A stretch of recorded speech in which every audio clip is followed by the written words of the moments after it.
Dans la parole de Dieu que l'on trouve dans l'évangile de Jean, chapitre 3. Je pense que même si vous ne le lisez pas dans vos Bibles, la plupart d'entre vous le connaissez par cœur.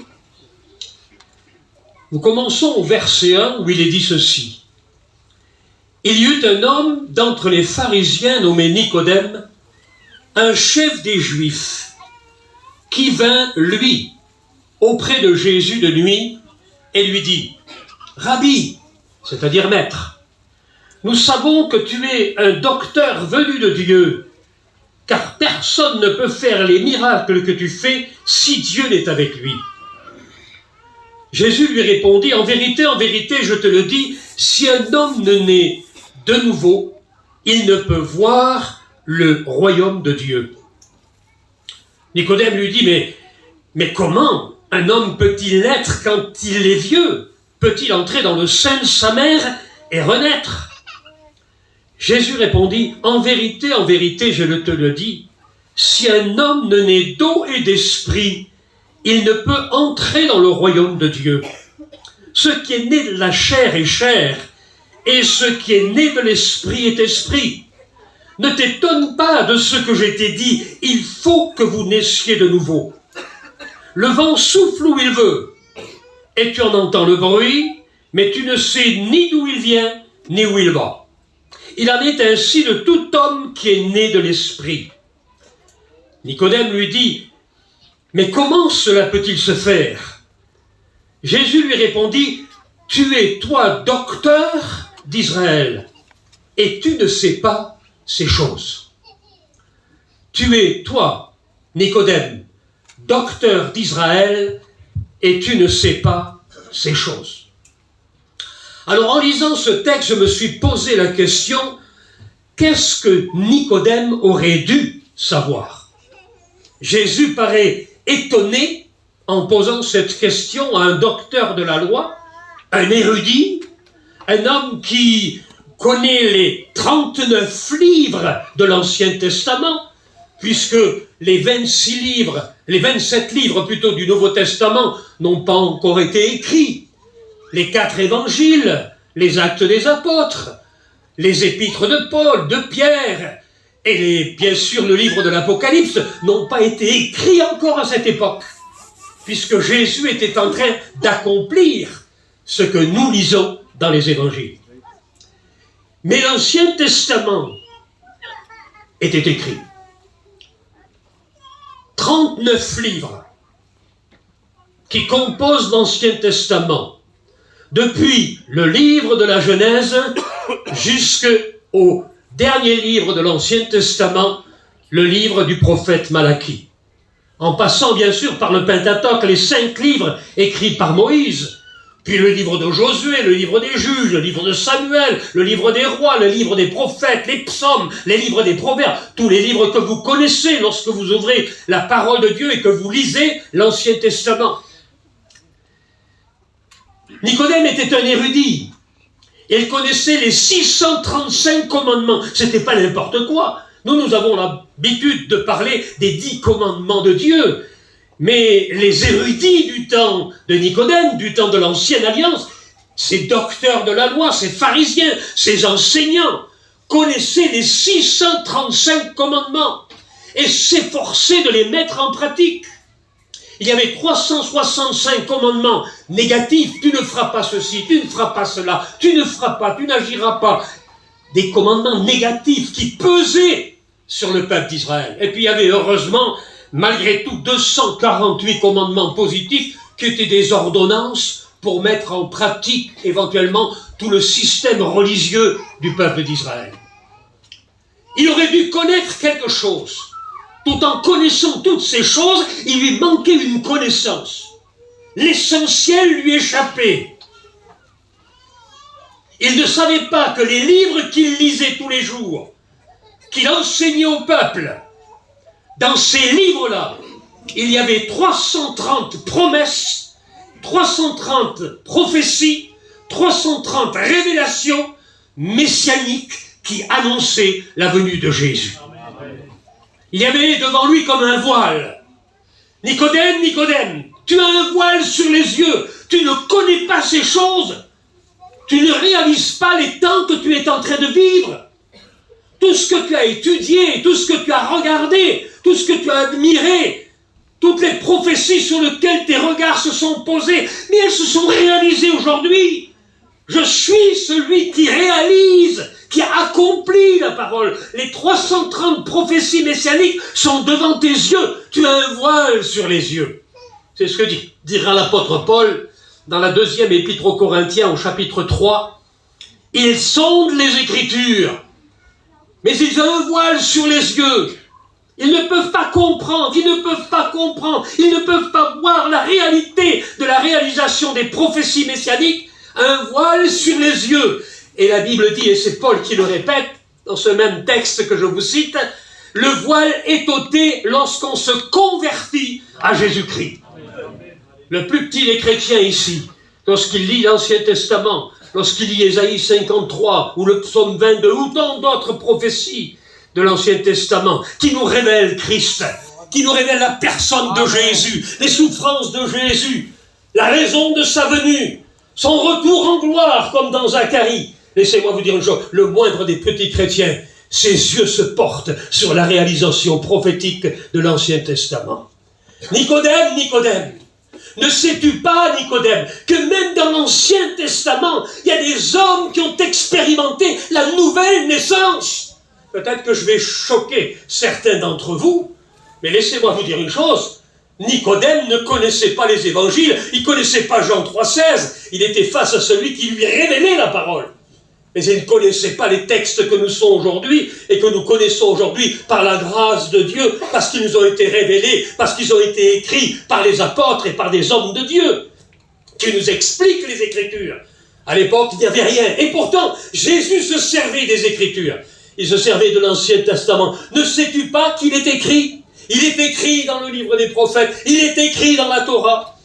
Même Abraham a souhaité voir mon jour. Il s'est réjoui avant même que le monde fût jeté Jésus. Quel mystère, que des paroles mystérieuses que Nicodème ne peut pas comprendre. C'est impossible. Seulement, lorsque le cœur se convertit, la révélation de Jésus-Christ apparaît dans le cœur de l'homme. Est-ce que vous comprenez ce que je veux dire?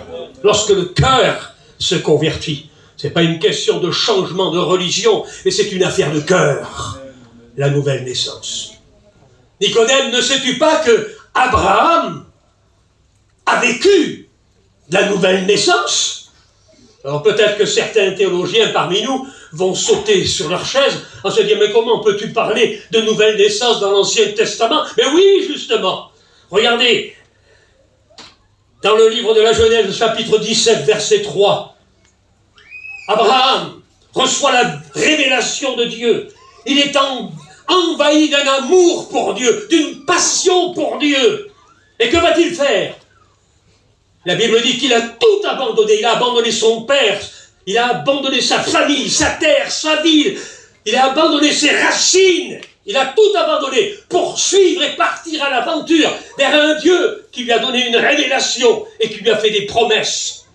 Il a tourné le dos à son passé. La nouvelle naissance, c'est quand tu tournes le dos à ton passé pour prendre une route qui te conduit dans une aventure extraordinaire, d'une marche avec Dieu vers le pays de la promesse. Et c'est ça la conversion. C'est ça la nouvelle naissance. Est-ce que vous comprenez ce que je veux dire? C'est ça l'expérience que notre ancêtre, en quelque sorte, de la foi, Abraham a fait.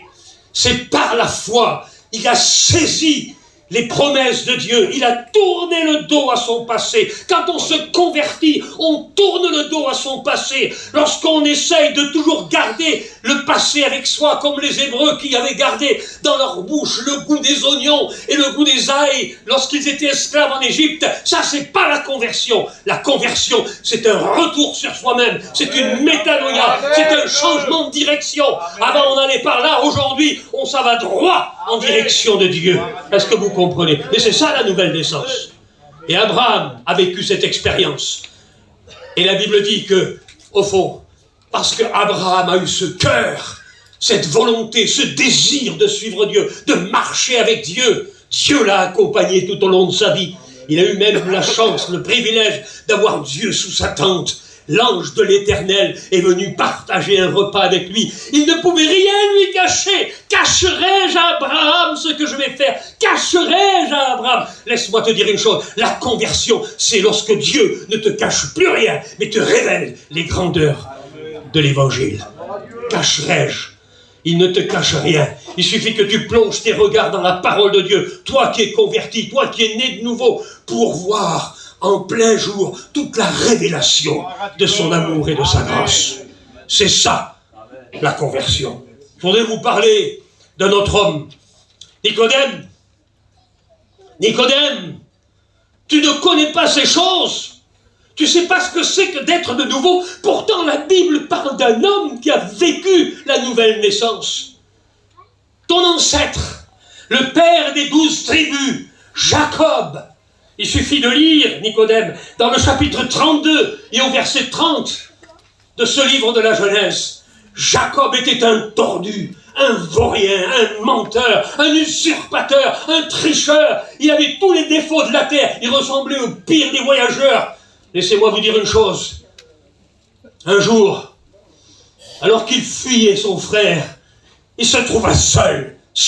C'est là que Dieu te cherche. C'est là que tu vas faire ton expérience de la nouvelle naissance. Quand tu es seul devant Dieu, quand tu es face à Dieu, tu vas peut-être résister un temps, mais laisse-moi te dire une chose, comme Jacob, il a résisté toute la nuit, il s'est battu, il y a eu un combat dans sa vie, et il arrive peut-être qu'aujourd'hui, il y a un combat dans ta vie, tu n'arrives pas à lâcher prise,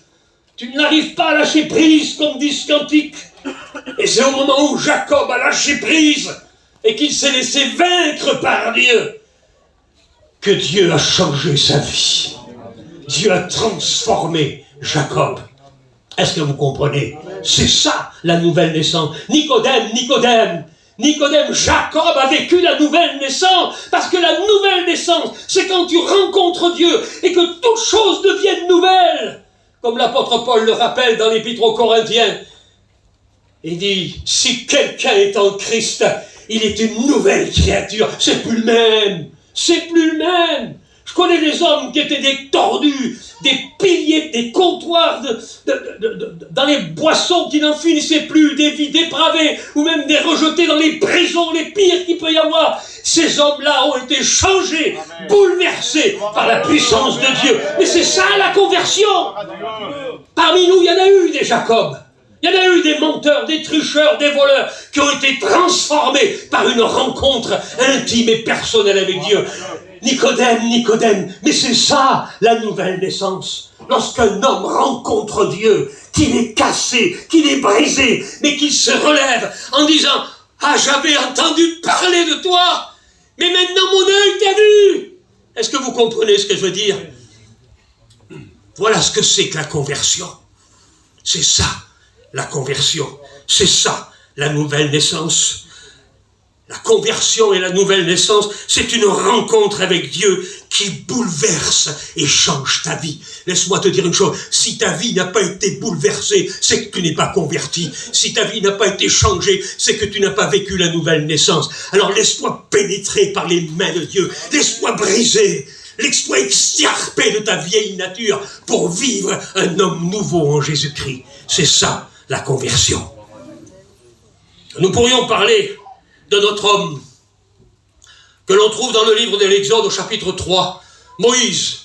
Nicodème, sais-tu que Moïse a vécu la nouvelle naissance? Alors peut-être que certains vont dire, non mais c'est pas biblique ce qu'il raconte. Et pourtant si. Pierre n'était pas encore là. Paul n'était pas encore là. Ils sont venus quelques années après. Les évangiles qui parlent et qui expliquent la nouvelle naissance, mais il n'en avait pas entendu parler, Nicodème, ce n'était pas encore écrit. Mais par contre, ce qui était écrit, c'est l'expérience qu'a fait Moïse. Rappelle-toi, Nicodème, lorsque Moïse a fait des échecs, échec sur échec, il a été obligé de partir, de fuir pour sauver sa peau. Il est resté 40 ans dans le désert en ruminant ses échecs, en se disant je suis un homme fini, un homme foutu. Il avait 80 ans. On peut se convertir à 80 ans. Parler avec un homme hier sur la place où nous sommes, 80 ans. Il s'est converti il y a 6 mois. 80 ans. Il avait entendu l'évangile à l'époque, dans les années 1957 ou 58, au début du réveil, il s'était jamais intéressé à l'évangile. Ça lui passait au-dessus de la tête. Il a fallu qu'il attende plus de 70 ans avant de se convertir à Jésus-Christ. Il n'est jamais trop tard pour te convertir. Tu peux te convertir ce soir. Même si tu as 80 ans ou 70 ou 60 ans, c'est toujours le moment pour Dieu. C'est le maintenant de Dieu pour toi. Moïse, échec sur échec. Peut-être que ta vie est un échec. Oh, peut-être que tu as réussi matériellement. Peut-être que tu as une belle maison, peut-être une belle caravane, je ne sais pas. Tant mieux pour toi si tu les as. Je te ferai pas le reproche. Mais intérieurement, tu sens que ta vie est un échec. Tu n'as pas le goût des choses. Tu n'arrives pas à te satisfaire. Tu es malheureux dans ta peau. Laisse-moi te dire une chose. Tu ressembles peut-être à Moïse. Il était, lui, le prince d'Égypte. Et il était devenu le berger sans troupeau, puisqu'il gardait le troupeau de son beau-père. Il n'avait rien, il avait tout perdu, il n'avait rien à lui, si ce n'est que Séphora, sa femme et 2 enfants. 80 ans, 40 ans de ruine, imaginez-vous un petit peu. Mais Dieu l'attendait au virage, comme il t'attend au virage ce soir. Amen. Dieu l'attendait au virage, alors qu'il était en train de faire paître ses troupeaux, ruminant son passé, dans la tristesse, en disant de toute façon, je ne peux plus rien faire, je ne peux plus retourner en arrière, c'est fini, mais de toute façon, je ne peux même pas aller en Égypte. Si je viens en Égypte, ils vont me trucider, ils vont me couper la tête. Ils vont me mettre en prison, parce que je suis considéré comme un criminel. Même 40 ans après, laisse-moi te dire une chose, ton passé te poursuivra. Seul Dieu peut effacer ton passé. Ton passé te poursuivra. Je connais des hommes qui, toute leur vie, ont été hantés, tourmentés par leur passé, jusqu'au jour où ils ont fait une rencontre avec Dieu, et le passé n'existe plus avec Dieu. La nouvelle naissance, vous savez ce que c'est? C'est comme un enfant qui naît. Il n'a plus de passé, ou il n'a pas de passé. Il n'a jamais eu de passé. Prenez un petit bébé qui vient de naître. Quel passé il a? 3 jours dans une clinique? 8 jours peut-être dans les premiers bras de sa mère? Ou peut-être éventuellement dans son petit berceau? Quel passé a-t-il? Quand tu nais de nouveau, ton passé n'existe plus. Et tu roules vers un avenir extraordinaire avec Dieu. Voilà ce que c'est la nouvelle naissance. Alors qu'il monte sur cette montagne, voici qu'il voit un buisson qui est en train de se consumer, ou plutôt un buisson qui est en train de brûler sans se consumer, parce que le Dieu que nous avons est un Dieu du surnaturel, le Dieu des miracles. Il peut faire des choses qui nous étonnent. Laissez-moi vous dire une chose, si Dieu ne vous étonne plus aujourd'hui, alors il y a un problème. Moi, Dieu m'étonne tous les jours. Quand je m'en vais en Russie, en Sibérie, au Kazakhstan, au Ouzbékistan, et que je vois des âmes se convertir, Dieu m'étonne, et j'aime quand Dieu m'étonne. Amen. Si Dieu ne t'étonne plus, c'est que tu ne vois plus de miracles. Si Dieu ne t'étonne plus, c'est que tu ne vois plus de conversion. Si Dieu ne t'étonne plus, c'est qu'en définitive, tu n'es plus sensible au surnaturel de Dieu, à l'Esprit de Dieu. Laisse Dieu t'étonner. Laisse Dieu bouleverser encore ta vie. Est-ce que tu comprends ce que je veux dire?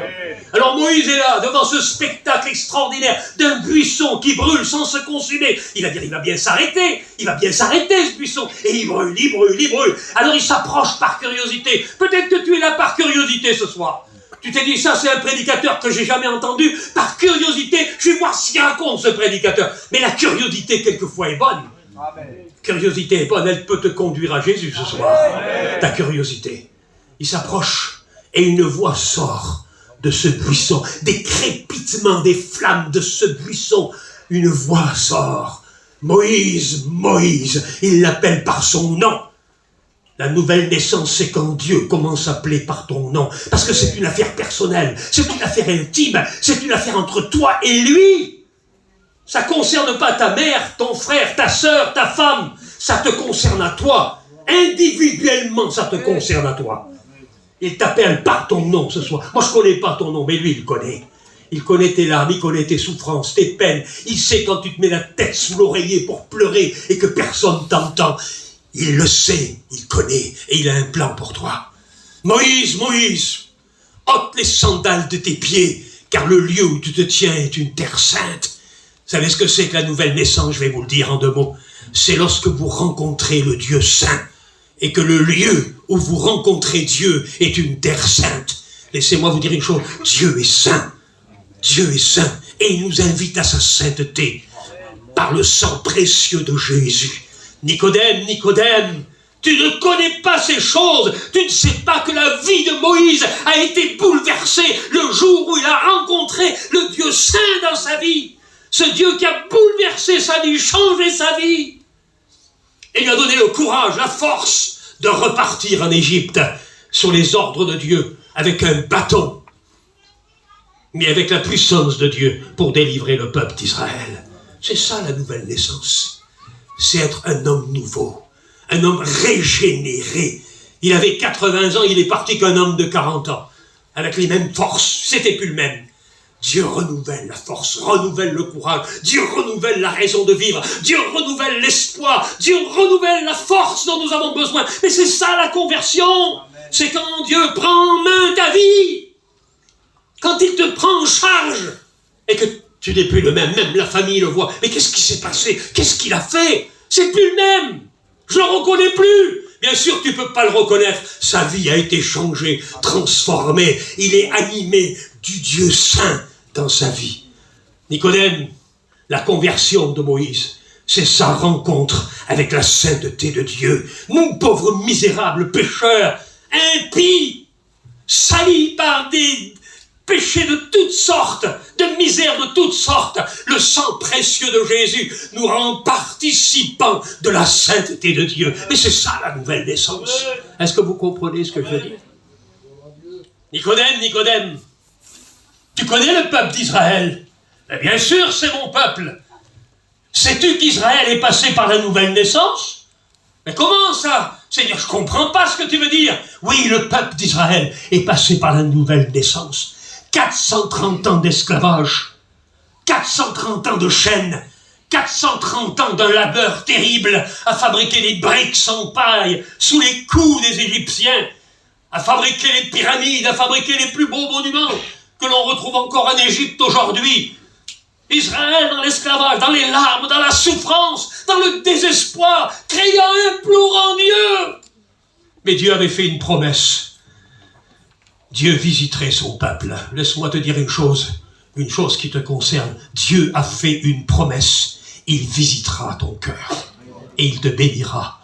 Il te sauvera. Il changera ta vie. Alors il a envoyé Moïse, le fameux Moïse, renouvelé, fortifié, encouragé, animé de la puissance de Dieu, un bâton à la main. Mais Dieu était avec lui. Dieu ne l'a pas lâché un instant. Il était à ses côtés, révélant sa gloire et sa puissance au travers des 10 plaies qui se sont abattues sur l'Égypte. Et le peuple de Dieu, 430 ans d'esclavage, est sorti libre de l'Égypte et a traversé la mer Rouge. Laissez-moi vous dire une chose, Nicodème, Nicodème, Israël a vécu la nouvelle naissance. Parce que la nouvelle naissance, c'est quoi? C'est lorsque tu sors de l'esclavage, du péché, de la misère, de tes passions, de l'alcoolisme, de la drogue, et que tu es libéré par la puissance de Dieu, et que tu démarres une nouvelle vie en Jésus-Christ. Mais c'est ça la nouvelle naissance. Israël a vécu la nouvelle naissance, Nicodème. Je ne peux pas te citer Paul, je ne peux pas te citer Pierre, je ne peux pas te citer Barnabas, je ne peux pas te citer ces hommes-là. Je te cite l'Ancien Testament, Nicodème. Israël a vécu la nouvelle naissance. Israël n'était plus le même. C'était un peuple libre, libre. La nouvelle naissance, c'est quand Dieu te libère de tes chaînes, qu'il brise ton esclavage et qu'il te fait vivre la liberté des enfants de Dieu en Jésus-Christ. Est-ce que tu comprends cela? La liberté des enfants de Dieu en Jésus-Christ, c'est ça, la nouvelle naissance. Alors on pourrait parler, bien sûr, d'un autre personnage. Nicodème, Nicodème, sais-tu que David a vécu la nouvelle naissance? Non, là tu vas trop loin, René. David, vivre la nouvelle naissance? Oui, il a vécu la nouvelle naissance. C'était un petit berger, peut-être de l'âge de 16 ou 17 ans, parce qu'on peut vivre la nouvelle naissance à 16 ou 17 ans. Est-ce que vous comprenez ce que je veux dire? Moi, je vois que dans les réunions de jeunesse, il y a une action de l'esprit particulière, et je vois nos jeunes se donner à Jésus. J'ai ma petite fille qui est là, ma petite Charlotte. Elle a vécu une expérience, l'expérience de la nouvelle naissance. Elle avait 17, 18 ans, mais sa vie a été changée, transformée. On peut rencontrer le Seigneur à tout âge, et je bénis Dieu lorsque je vois la jeunesse se convertir. Moi, je me suis converti à l'âge de 18 ans. Il y a plus de 60 ans maintenant. Laissez-moi vous dire une chose, j'ai vécu la nouvelle naissance. Et pourtant, c'était la première fois que j'écoutais l'évangile. J'avais peur des gitans. Pour moi, c'était un peuple bizarre. Jamais je n'étais rentré dans une caravane de ma vie. Puis j'ai un copain qui me fait écouter un vieux disque de la mission Vie et Lumière. Je ne savais même pas ce que c'était que Vie et Lumière. Et encore moins l'évangile. Mais ça me plaisait, c'était du jazz. C'était Python, Gagard, Viviane qui jouaient de la musique. Et c'était beau, ça me plaisait. J'ai dit, est-ce que tu peux me trouver ce disque-là? Il m'a dit, oh, c'est pas moi. C'est des gitans, là, du côté de Bordeaux, qui ont donné ça à mon père quand ils sont venus ramasser la ferraille. Alors je suis allé dans ce quartier gitan. J'avais peur. J'avais jamais vu une caravane de ma vie de près. J'en avais vu de loin, mais on m'avait enseigné dans les stéréotypes, dans mon imaginaire, on m'avait dit, méfie-toi des gitans, c'est des voleurs de poules et des voleurs d'enfants. Surtout, t'approche pas. Mais j'ai pris mon courage à deux mains, j'ai fermé mon voiture à clé, et puis je me suis approché de la première caravane que je voyais. Il n'y avait pas d'eau, pas d'électricité, ils étaient là, au bord d'un bois. Alors j'ai frappé à la porte, et puis je regardais derrière moi si j'allais pas prendre un coup sur la tête pour me faire dépouiller. Et puis la porte s'est ouverte, un moustachu a ouvert, et il m'a dit, qu'est-ce que vous voulez, jeune homme? Ben, j'ai dit, je voudrais un disque avec de la musique de jazz. Et il m'a dit, j'ai pas ce disque-là, mais je vais vous inviter à rentrer dans ma caravane, à rentrer dans une caravane. Ah non, c'est un piège, je vais me faire cave. Et puis je suis quand même rentré, j'ai pris mon courage à deux mains. Et quand je me suis assis dans cette caravane, je regardais partout, de tous les côtés, il y avait son épouse qui était là. Il y avait 2-3 bambins qui s'amusaient sur le plancher de la caravane. C'était en 1963, imaginez-vous, il y a 60 ans de cela. Et puis, il a commencé à me parler de son expérience, il me parlait de Dieu. Je dis, mais ça va pas, un gitan qui parle de Dieu. C'est les curés qui parlent de Dieu, c'est pas un gitan qui parle de Dieu. Et puis il a sorti une Bible. Il m'a dit, je ne sais pas trop bien lire, est-ce que vous pourriez lire quelque chose pour moi? Alors il m'a tendu la Bible, il y avait un signet à l'intérieur, il a ouvert la Bible au signet, il m'a dit, vous pouvez me lire quelque chose? Ben je dis, oui, je vais vous le faire, ça vous fait plaisir. Alors je lisais, mais je regardais dans mon dos, je dis, je vais prendre un coup sur la tête, je vais me faire carrer. Et puis, j'ai lu ce passage de la Bible, et j'ai reposé la Bible, et puis je dis, bon, mais je reviendrai la prochaine fois. Il me dit, non, on va prier. Ah, je dis, ça y est, c'est le bouquet maintenant. Voilà que le gitan va prier, mais c'est pas possible. Et alors sa femme, elle s'approche, elle s'assoit à côté de nous, on était en train de boire une tasse de tisane, et puis elle met un foulard sur sa tête. Imaginez-vous un petit peu, un foulard sur sa tête. Mais qu'est-ce que faisait cette gitane avec un foulard sur sa tête? Et puis lui, il a fermé les yeux, il a commencé à prier. Mais moi, j'avais l'habitude de prier quand j'étais catholique, du temps où j'allais à l'église. Mais il y avait longtemps que je n'y allais plus. Le Père, notre Père, et puis Je vous salue Marie, et puis éventuellement le rosaire. Ça m'arrivait de temps en temps, mais enfin, j'avais jamais prié avec conviction. Et je le regardais prier comme ça. Et j'ai dit, mais qu'est-ce qu'il fait? Mais qu'est-ce qu'il raconte? À qui il parle exactement? Tu étais en train de parler avec Dieu. Et une fois qu'il a fini, il a dit Amen. Ah bon, je dis Amen aussi. Et j'étais content de dire Amen, ça suffisait pour moi. Et puis il m'a dit, écoutez, comme je ne sais pas bien lire, cette Bible-là, je vous la donne. Il m'a offert la Bible. Et quand j'ai pris la Bible, je l'ai amenée chez moi. Je me dis, qu'est-ce que c'est que ce bouquin? J'avais jamais vu une Bible de ma vie. J'étais pourtant né dans une famille religieuse, mais je n'avais jamais lu la Bible de ma vie. On ne lisait pas la Bible à l'époque. On lisait le catéchisme. Et donc je suis rentré chez moi, et puis comme je n'en avais pas la télé à la maison, eh bien je me suis mis, parce que dans les années 60, il n'y en avait pas beaucoup qui avaient la télé à l'époque. Hein. Quand j'ai commencé à lire la Bible, je suis mal tombé. Je suis tombé sur la généalogie de Jésus-Christ. Évangile de Matthieu, chapitre 1er. Et un tel engendra un tel, un tel, un tel. J'ai dit, mais qu'est-ce que c'est que ce bouquin? J'ai refermé la Bible, j'ai dit, je vais essayer de dormir. J'arrivais pas à dormir. J'arrivais pas à dormir. Une demi-heure après, j'ai repris la Bible. Amen. Et j'ai ouvert dans l'évangile de Jean, chapitre 1er. Alors c'était déjà plus facile à lire, plus compréhensible pour moi. Et j'ai lu chapitre 1er, chapitre 2, 3, 4, 5, 10h le soir, 11h, minuit, 1h du matin, 2h, 3h, 4h du matin. À 4h du matin, je lisais encore la Bible. Et d'un seul coup, il y a quelque chose qui est descendu du ciel. Une présence comme jamais je l'avais ressentie. Je ne savais même pas ce que c'était. Je ne savais pas ce que c'était, je ne savais pas ce qui m'arrivait. La présence de Dieu qui m'est tombée dessus. Je suis jeté au pied de mon lit, j'ai dit, mais Seigneur, si tu es vivant, alors je veux te connaître. Pensez-vous que le lendemain matin, de bonne heure, je suis retourné vers les caravanes. Amen. Et j'ai demandé, qu'est-ce qui s'est passé? Explique-moi, dis-moi ce qui s'est passé. Alors il m'a expliqué ce que c'était avec ces mots. Et il m'a dit, tu sais, si tu veux, tu viens avec moi. On va aller à l'église, parce qu'à l'époque, il n'y avait pas d'église de voyageurs sur Bordeaux. Les réunions se faisaient, si vous voulez, autour d'un feu, vers les caravanes, avec un petit bout de toile, quelquefois. Et puis, il m'a amené à l'église sédentaire. La plupart des voyageurs, à l'époque, allaient dans l'église sédentaire des assemblées de Dieu. Et j'ai écouté la parole de Dieu, je me suis nourri, je buvais, je mangeais la parole. Je me suis donné au Seigneur, je me suis converti à Jésus-Christ. Et le Seigneur m'a appelé à son service. Est-ce que vous comprenez ça? C'est ça, la conversion.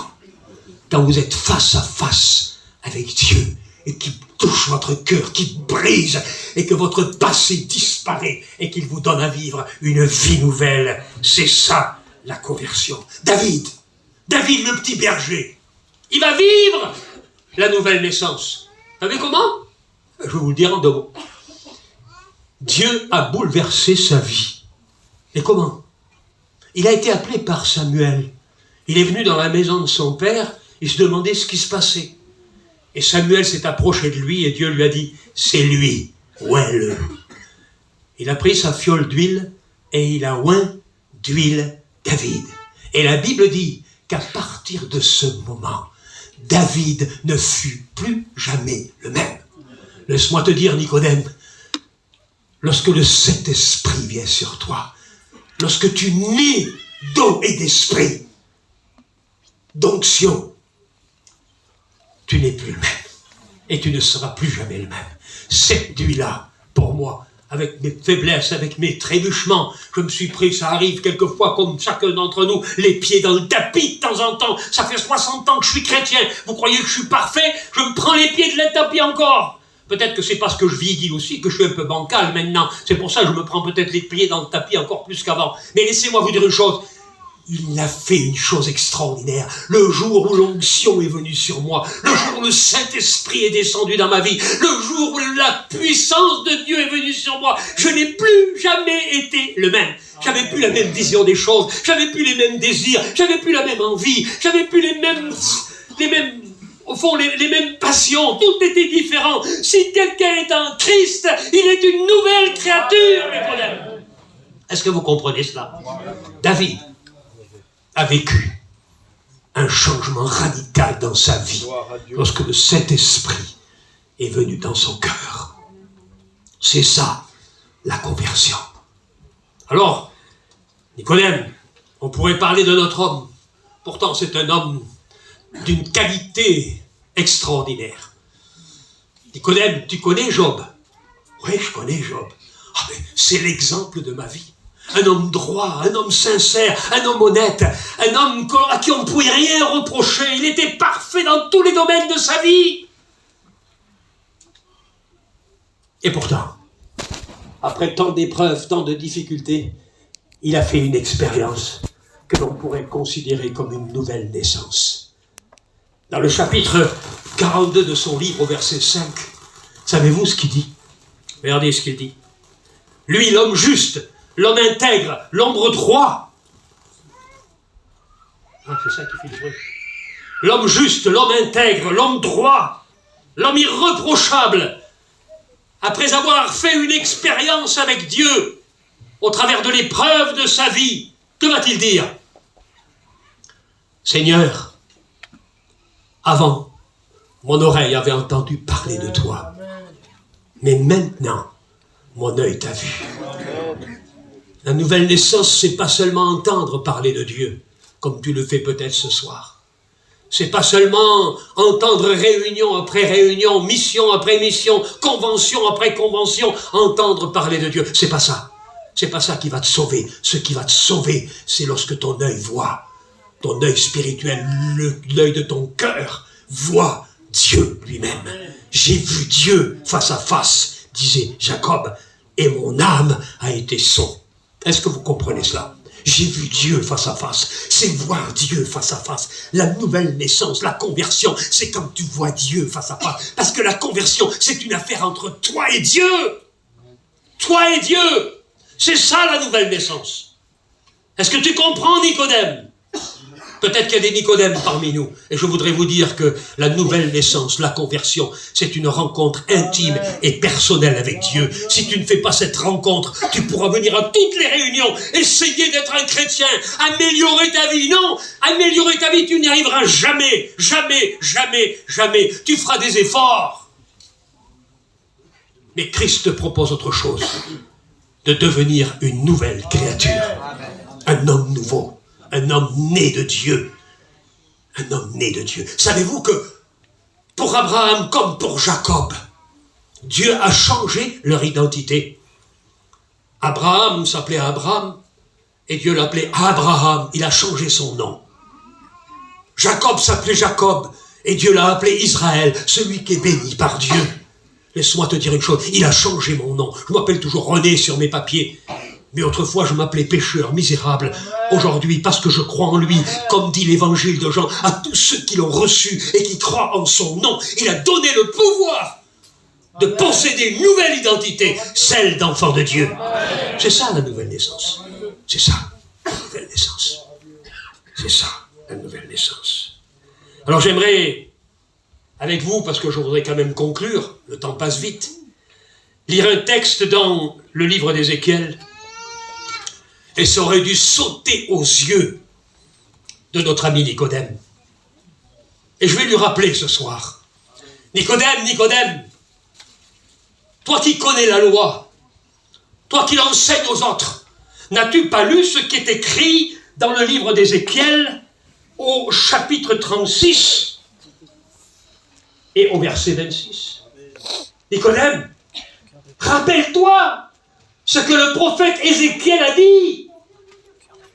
Je vous donnerai un cœur nouveau et je mettrai en vous un esprit nouveau. J'ôterai de votre cœur la pierre et je vous donnerai un cœur de chair. Je mettrai mon esprit en vous et je ferai en sorte que vous suiviez mes ordonnances et que vous observiez mes préceptes. Comme nous l'avons chanté, la conversion, la nouvelle naissance, c'est une métamorphose. Savez-vous ce que veut dire le mot métamorphose? En grec, c'est le mot métamorphia, changement de nature. La métamorphose de la chenille qui se transforme en papillon. Vous savez, une chenille, moi quand je vois une chenille, je n'ose pas la toucher. J'ai l'impression d'avoir des boutons partout. Je suis allergique aux chenilles. Je ne sais pas si c'est comme ça chez vous, et pourtant j'aime les papillons. Il ne faut pas oublier qu'avant d'être papillon, le papillon était chenille. Est-ce que vous comprenez? Et si aux yeux de Dieu je ressemblais à une chenille allergique à cause du péché et de la misère, quelque chose de méprisable, Dieu a fait de moi un papillon, une métamorphose, un homme nouveau. Et c'est ça la conversion. J'ôterai, c'est le travail de Dieu, c'est l'œuvre de Dieu. Il n'a pas dit vous enlèverez votre cœur de pierre. On n'est pas capable d'enlever son cœur de pierre. Même nos propres efforts, même notre gentillesse, même nos bonnes œuvres ne peuvent rien changer. Notre cœur restera un cœur de pierre. Et Dieu est capable d'enlever le cœur de pierre et de mettre un cœur d'amour. Est-ce que vous comprenez cela? C'est l'œuvre de Dieu. La conversion, c'est l'œuvre de Dieu. C'est pas ton travail. Toi, tu n'as qu'une chose à faire. Plier les genoux devant lui et lui dire, Seigneur, change ma vie. Change ma vie. Pardonne mon péché. Donne-moi une nouvelle vie, un nouvel espoir, un nouvel horizon, un nouvel avenir. Change ma vie, Seigneur. Change ma vie. Tu veux pas que ta vie soit changée? Tu te plais comme tu es? Regarde-toi dans la glace. Je ne parle pas de ton aspect physique, mais regarde dans la glace de la parole l'état de ton cœur et tu verras qu'il n'est pas beau à voir. Il n'est pas beau à voir. Mais Jésus a le pouvoir ce soir de changer ton cœur, d'enlever le cœur de pierre et de mettre un cœur de chair, selon sa volonté, selon son plan. C'est ça, la conversion. Est-ce que vous comprenez? Et puis plus tard, bien sûr, Jésus ne lui en a pas parlé à Nicodème, mais c'est un exemple frappant de ce que Dieu peut faire. lorsqu'un jeune pharisien qui avait été élevé au pied de Gamaliel dans toute la science de la Torah, connaissant les 635 commandements jusqu'au bout des ongles, il s'en faisait fier. Il était de la tribu de Benjamin, hébreu, né d'hébreu.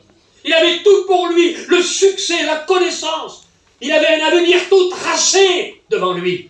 Un rabbin de haut niveau. Il aurait été promu certainement aussi docteur de la loi s'il ne se serait pas passé un événement dans son existence. Parce qu'il y a des événements qui peuvent se passer dans ta vie.